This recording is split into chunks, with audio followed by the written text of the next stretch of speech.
রাহমাতুল্লাহ আলাইহি সাল্লাল্লাহু আলাইহি ওয়াসাল্লাম মক্কা নগরী যখন বিজয় করতে গেলেন, মক্কা বিজয় হয়ে গেল। বিজয় হওয়া অবস্থায় বিশ্বনবী রাহমাতুল্লাহ আলাইহি সাল্লাল্লাহু আলাইহি ওয়াসাল্লাম মক্কা নগরীতে প্রবেশ করছেন। সুবহানাল্লাহ। এই অবস্থায় বিশ্বনবী রাহমাতুল্লাহ আলাইহি সাল্লাল্লাহু আলাইহি ওয়াসাল্লাম কারো বাড়ি ঘরে আগুন লাগান নাই, কোনো ব্যক্তিকে ক্ষতিগ্রস্ত করেন নাই। তিনি ঘোষণা করেছেন যে ব্যক্তি আবু সুফিয়ানের ঘরে যাবে তারা নিরাপদ, যারা নিজেদের ঘরকে খিল দিয়ে আটকে রাখবে তারা নিরাপদ। কেন বলেছেন? ইসলাম ছিল শান্তির ধর্ম। বিশ্বনবী রাহমাতুল্লাহ আলাইহি সাল্লাল্লাহু আলাইহি ওয়াসাল্লাম মক্কা নগরীর ওই মানুষদের কাছে যখন গেলেন, তখন তাদের কাছে জিজ্ঞাসা করলেন, আমার ব্যাপারে আপনার মতামত কি? সকলে যেহেতু মুহাম্মদ সাল্লাল্লাহু আলাইহি ওয়াসাল্লামকে ছোটবেলা থেকে দেখে আসছে, তারা বলতে লাগলো, আমরা ধারণা করি আমাদের ভাতিজা তুমি আমাকে ক্ষমা করে দিবে। সুবহানাল্লাহ। কাফের মুশরিক তখন ঈমান আনে নাই, তারা বলতে লাগলো, অবশ্যই আমরা ধারণা করি যে তুমি আমাদেরকে ক্ষমা করে দিবে। বিশ্বনবী রাহমাতুল্লাহ আলাইহি সাল্লাল্লাহু আলাইহি ওয়াসাল্লাম বলেছে যে হ্যাঁ, যেভাবে হযরত ইউসুফ আলাইহিস সালাতু ওয়াস সালামকে তার ভ্রাতারা কষ্ট দিয়েছিল, দুঃখ দিয়েছিল, তা সত্ত্বেও ইউসুফ আলাইহিস সালাতু ওয়াস সালাম তার ভাইদেরকে কোনো প্রতিশোধ নেন নাই। আজকে আমিও সেভাবে তোমাদেরকে ক্ষমা করে দিলাম। সুবহানাল্লাহ। তাহলে বর্তমান পরিস্থিতিতে গোটা বিশ্বের মধ্যে বাংলাদেশের যে পরিস্থিতি চলতেছে, এই পরিস্থিতি অনুযায়ী কখনো কোনো কাফের মুশরিকদের বাড়ির মধ্যে আক্রমণ করা যাবে? কখনো কোনো অবস্থাতে এটা করা যাবে না। বিশ্বনবী রাহমাতুল্লাহ আলাইহি সাল্লাল্লাহু আলাইহি ওয়াসাল্লাম মক্কা বিজয় হয়ে গেছে, তিনি গাড়ি পোস্টার গোল করে কিছু সামানপত্র নিয়ে সে চলতে লাগলো। বিশ্বনবী রাহমাতুল্লাহ আলাইহি সাল্লাল্লাহু আলাইহি ওয়াসাল্লাম জিজ্ঞাসা করলেন যে আপনি কোথায় যাচ্ছেন? সে বলতে লাগলো, আমি অমুক জায়গায় যাচ্ছি। কেন যাচ্ছে? সে বলতে লাগলো, মক্কার মধ্যে একজন ব্যক্তি আসছে মুহাম্মদ, সে মানুষদেরকে জোর করে ধর্মান্তরিত করছে, তার ভয়ে আমি দেশ ত্যাগ করে যাচ্ছি। বিশ্বনবী রাহমাতুল্লাহ আলাইহি সাল্লাল্লাহু আলাইহি ওয়াসাল্লাম ওই বুড়িমার জিনিসটাকে নিচে বোঝা বহন করে করতে করতে অন্য একটা ভূখণ্ডে তিনি চলে গেলেন।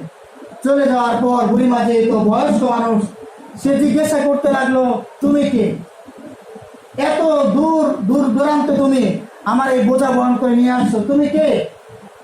বিশ্বনবী রাহমাতুল্লাহ আলাইহি সাল্লাল্লাহু আলাইহি ওয়াসাল্লাম যেমন বলতে লাগলেন, আমি সেই মুহাম্মদ যে মুহাম্মদ সাল্লাল্লাহু আলাইহি ওয়াসাল্লামের ভয়ে আপনি দেশ ত্যাগ করে আসছেন। সুবহানাল্লাহ।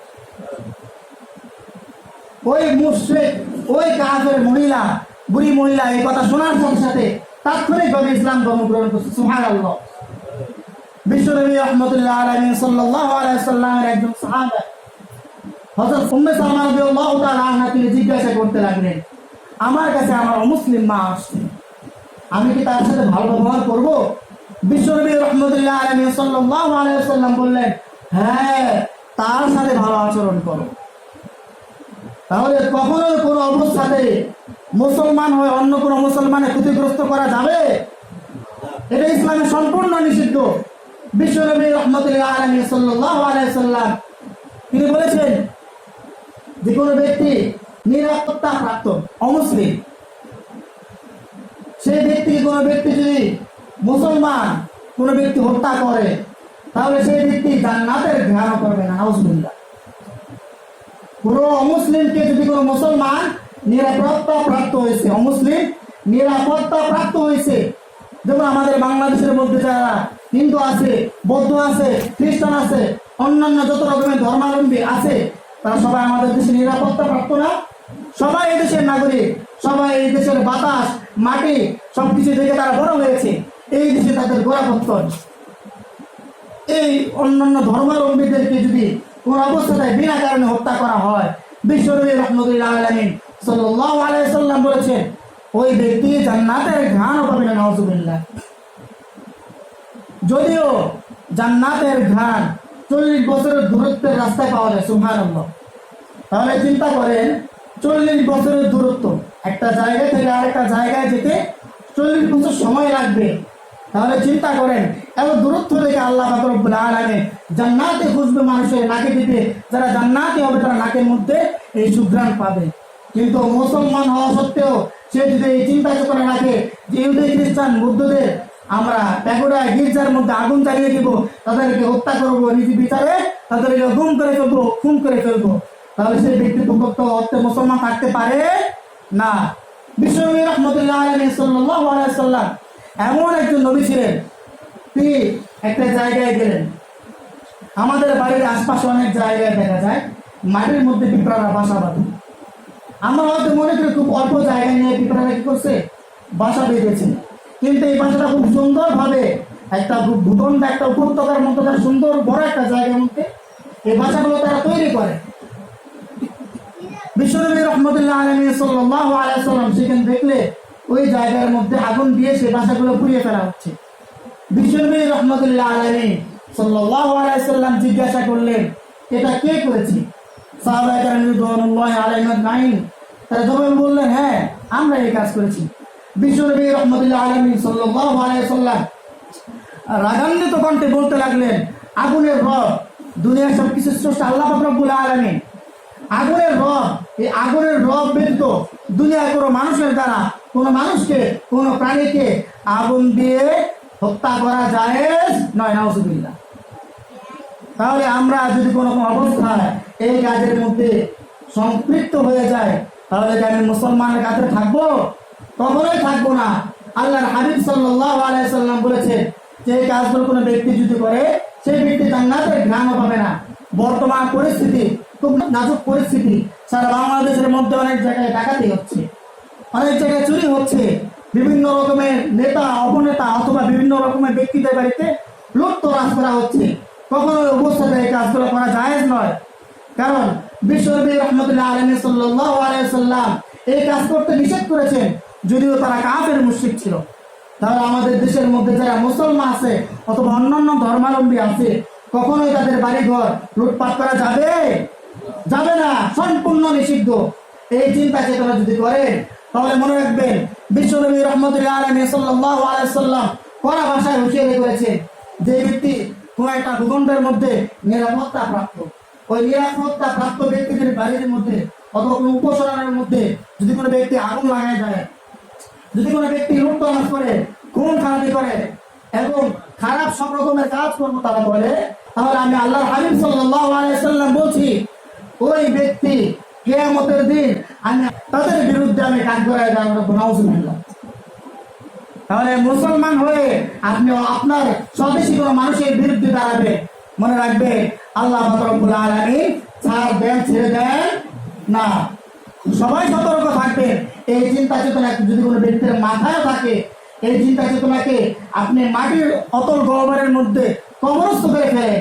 কারণ আল্লাহ পাক রব্বুল আলামিন এই দেশটাকে আমাদের দায়িত্ব দিয়েছে, আমাদের কর্তব্য দিয়েছে। আমি যদি কোনো মানুষকে হত্যা করি, আমি যদি কোনো মানুষকে খুন করি, আমি যদি কোনো মানুষের উপর জুলুম করি, অপবাদ দিই, খুন করি, রাজানি করি, মনে করবেন সময়ের পরিবর্তন অবশ্যই আছে। আপনি কোনো ব্যক্তির উপর জুলুম করলে দুনিয়াতে হোক আখিরাতে হোক তার অবশ্যই ফল পাবেন। এই জন্য সতর্ক থাকতে হবে ভাই। আল্লাহ পাক রব্বুল আলামিন যে ঈমান আমল নিয়ে বিশ্বনবী রাহমাতুল্লাহ আলাইহি সাল্লাল্লাহু আলাইহি সাল্লামকে দুনিয়াতে পাঠিয়েছিলেন, এই কাজ আমাদের করা দরকার। হয়তো দাঙ্গা ফাসাদ করা যাবে না, বহির্বিশ্বের মধ্যে এটা প্রচার হয়ে গেছে যে বাংলাদেশের হিন্দুদের উপরে, বাংলাদেশের বিভিন্ন জায়গার উপরে কি করতেছে, মুসলমানরা জঙ্গিরা কি করতেছে, হামলা করছে। অথচ আমরা নিজস্ব কিছু কিছু মিডিয়ার মধ্যে দেখতে পাচ্ছি কি হচ্ছে, মুসলমানরাই, মাদ্রাসার ছাত্ররা, স্কুল কলেজ ভার্সিটির ছাত্ররা কি করছে, সেগুলো পাহারা দিচ্ছে। এই জন্য আমরা যদি কখনো এই অবস্থা শুনি যে এই অবস্থা হয়েছে, আমাদের কারো বাড়িতে ডাকাত করেছে, অনেক জায়গায় কি হয়েছে, হিন্দুদের বাড়ির মধ্যে আক্রমণ হচ্ছে, অবশ্যই অবশ্যই আমাদের আত্মীয় স্বজন ভাই ব্রাদার সকলকে নিয়ে অবশ্যই এই ডাকাত দলকে প্রতিহত করতে হবে, ঠিক ঠিক না? যদি আমরা প্রতিহত করতে না পারি, তাহলে মনে রাখবে ইহুদি খ্রিস্টান অথবা অন্যান্য দেশের উপনিবেশিক শাসন যদি আমাদের চেপে বসে, তাহলে আমি মুসলিম না কাফের না মুশরিক না মুনাফিক, আমি যে ধর্মাবলম্বী হোক না কেন, আমাদের উপর জুলুম নির্যাতন অবশ্যই আসবে। এবং সেই জুলুম নির্যাতনটা হতে পারে অত্যাচারের স্ক্রিন রোলারের মতো, যেমন ভাবে ইস্ট ইন্ডিয়া কোম্পানি এই ভারত মহাদেশের মধ্যে কি করেছিল, জুলুম নির্যাতন করেছিল। আল্লাহ পাক রব্বুল আলামিন আমাদের সকলের মাথায় এই বিষয়টা রাখা দরকার যে আমাদের ভাই ব্রাদার যারা আছি সবাই যেন শান্তিতে বসবাস করি, নিজের আমল ইমান নিয়ে যেন বেঁচে থাকতে পারি।